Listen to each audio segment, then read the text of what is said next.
The smell of black ink, sharp, permanent. If I make a mistake on this crossword puzzle, it stays there forever. No erasers, no second chances.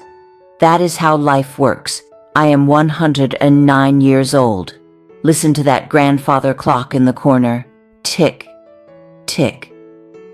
It doesn't stop for anyone. My hands are cold now, even in this warm sunlight. Look at this faded photograph on my desk. That's my sister, Helen, in 1950, smiling. Brilliant. She could remember every birthday, every phone number. She is gone now. But she didn't just die. She disappeared while she was still breathing. Forgetting your keys is normal. Forgetting who you are, that is a nightmare. I need to tell you this before my time runs out. Don't scroll away. You are letting your brain die, and you call it relaxation. I am going to tell you how to survive.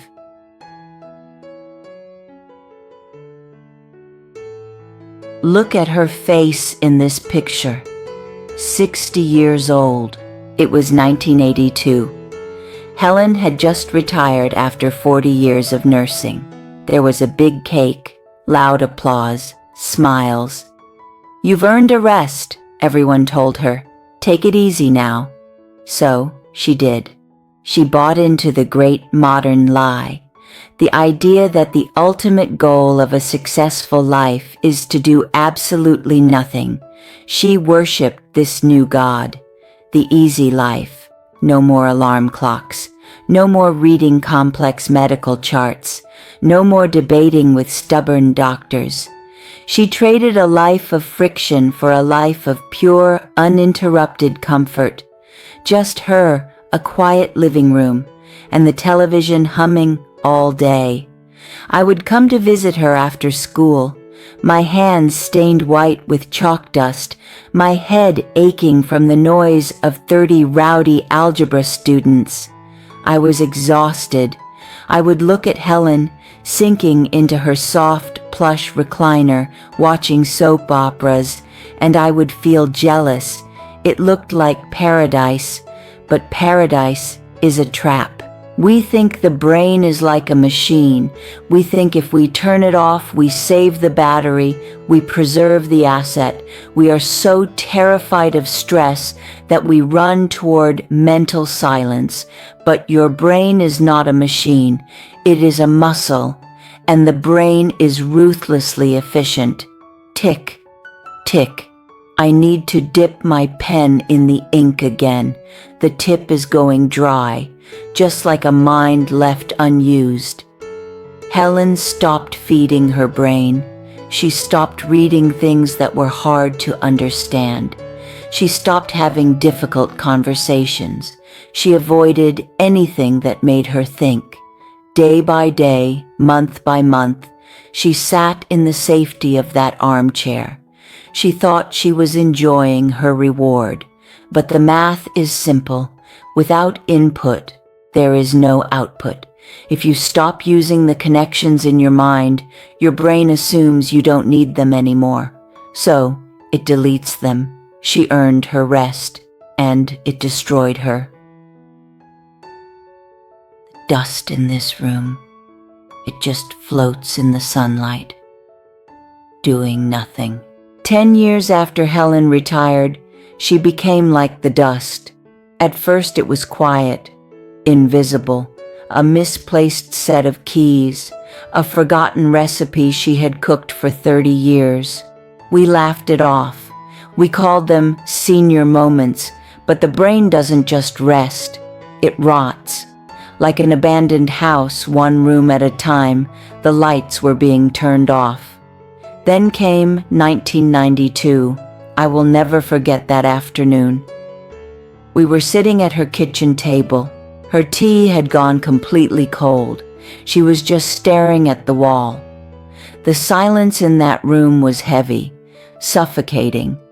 It wasn't a peaceful silence. It was the silence of emptiness. Her daughter, Sarah, walked in through the back door holding a bag of groceries. Helen looked up. She smiled a polite, distant smile. "Oh, hello, dear," Helen said. "Are you the new nurse?" "Are you the new nurse?" Sarah dropped the milk. It shattered on the floor. I looked into my sister's eyes, and Helen wasn't there anymore. The brilliant woman who saved lives, who remembered every detail of my childhood. She was gone. She was just a shell of skin and bone, looking at her own daughter like a stranger. That is the true terror. It is not a sudden heart attack. It is a slow fade to white. All those years of hard work, all the money she saved, her beautiful home, her pension, trash. It was all trash. What good is a lifetime of success if your brain is not there to remember it? I sat there, listening to Sarah sob on the floor, and I felt a cold terror grip my heart. Helen didn't just lose her memory, she lost her humanity. And she did it by trying to be comfortable. Comfort was the poison that killed my sister. Her brain had decided it was no longer needed, so it shut down. I looked at my own hands. I was 75 years old. I was supposed to retire that year, pack up my classroom, buy a recliner, watch the television, follow my sister into the dark. I stood up from that table. I left the cold tea. I was wrong about everything. I thought aging was a process of surrendering. I was wrong. Tick, tick. I made a vow to the ticking clock that day. I swore on my sister's empty eyes. I will never retire. I will fight. I will give this brain a reason to live until the day my heart stops beating. Look at how the sun hits the top of this desk. It is so warm. I am not in the dark anymore. The day after I saw my sister's empty eyes, I walked into the school principal's office. I took my retirement application and I tore it in half. I decided right then I would never stop working. But I didn't just stay in the classroom. I turned my entire life into a mental gymnasium. If my brain wanted to shut down, I was going to give it a reason to stay awake. Look at this crossword puzzle in front of me. Sunday edition, hardest one of the week. I don't use a pencil. I use a heavy black fountain pen. When you use a pencil, your brain is lazy. It knows it can erase. It hesitates. But when you hold black ink over the paper, your brain has to commit. It forces the neurons to fire. It forces me to be absolutely present. And oh, the feeling when that last empty square is filled. It is pure joy. It is a victory. Helen wanted quiet. I wanted noise. I wanted friction. Every morning, I intentionally read newspapers that have political opinions I completely disagree with. I read them out loud. I let myself get annoyed. I argue with the paper. Why? Because anger and frustration are complex emotions. They require blood flow. They require logic. They force the mind to build defenses. Twice a week, my grandson comes over. He is 24, full of new ideas. He sits in that chair right across from me. I pour us both a cup of hot chamomile tea. The steam fogs up my glasses. And then we debate. We argue about everything, the economy, technology, history. He thinks I am an old relic. I think he is hopelessly naive. And I love every single second of it.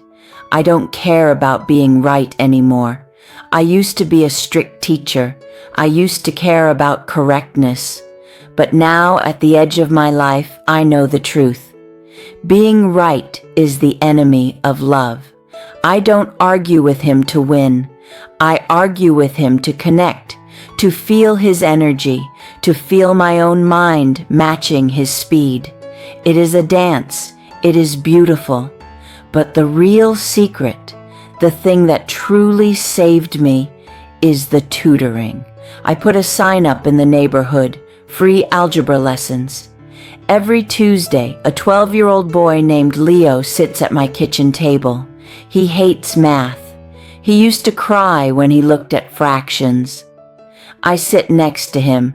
I smell the wood shavings from his pencil. I see the frustration in his little shoulders, and I gently guide him, step by step. Look at the numbers, Leo, I tell him. They aren't monsters, they are just a puzzle. And then it happens. That moment. The clouds part in his head. His eyes light up. A smile breaks across his face. I get it, Edna. I get it. That spark, that beautiful, invisible spark of understanding in a child's eyes. That is my heaven. That is what keeps my heart beating. I am useful. I matter to that boy, and because I matter to him, my brain knows it has to stick around. Society tells you that joy is found on a beach chair, with a drink in your hand, doing absolutely nothing. They are wrong. Struggle is not the enemy. Struggle is the fuel. I am 109 years old. I have outlived my savings. I have outlived my husband. I have outlived my beautiful sister. Materially, I have almost nothing. But I am happier right now, fighting to solve an 8-letter word in this warm sunlight, than I ever was at 50, chasing a comfortable retirement. My mind is sharp. My memory is clear. I can still taste my morning coffee. I can still feel the love of my family. I am alive because I refuse to be comfortable. Tick, tick. Listen to that clock. Look at me. I'm talking to you now. Stop waiting for your life to become easy. You do not need to watch someone you love fade away to understand this. You can start protecting your mind right now. I have 5 rules for you. Write them down. 1. Do hard things every day. Put down the phone. Read something difficult.